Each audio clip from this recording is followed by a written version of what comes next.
The letter T stands for tempted. Here's a story from the creation legends in the book of Genesis.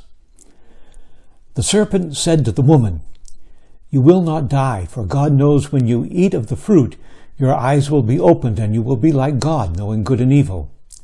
And she took of the fruit and ate, and she also gave some to her husband who was with her, and he ate. Then their eyes were opened, and they knew they were naked.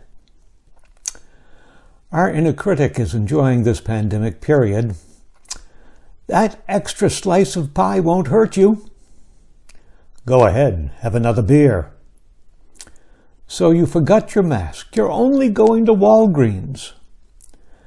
And so the inner voice tempts us, and once more we give in.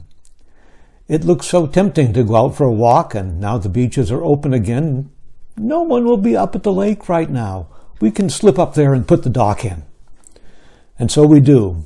And then that inner voice says, "You what?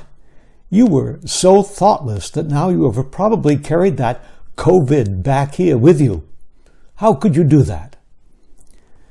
Human beings have been giving in to temptation with a "what the hell, it can't hurt you" attitude since the earliest stories were told around the campfires of traveling merchants. Many of the best traveling salesman stories involve giving in to some temptation. All great literature exists because someone gave in to some temptation to seize power, to have a forbidden love, to want what someone else had, to be in control like a god. Without temptation, there would be no Shakespeare, or for that matter, no musical comedy.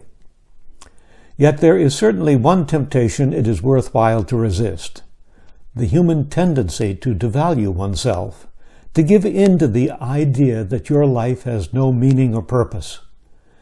This practice of self-rejection is insidious, and one of the favorites of my own inner voice.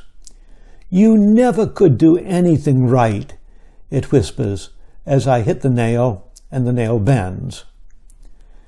As we see the mounting death toll around the world rise, its sheer magnitude tempts us to shut the whole business out. There was a saying during the Vietnam War, "It don't mean nothing." It referred to a belief that when all was said and done, a life that was lost, your own or someone else's, really didn't matter. No one was even bothering to keep score. It became easy to say that his or her life didn't matter as long as you believed that your own life was inconsequential as well. It was a real temptation, and many fell into it, got careless, and died thinking no one cared. But that was not true. The 58,000 plus names on the wall, the Vietnam National Memorial, testify to the reality that someone did care. Someone still cares. In the face of the mounting numbers, and with great pain, we still insist that every life matters, including our own. We cannot reject the importance of their lives without rejecting our own. The patient struggling to live is God's beloved child.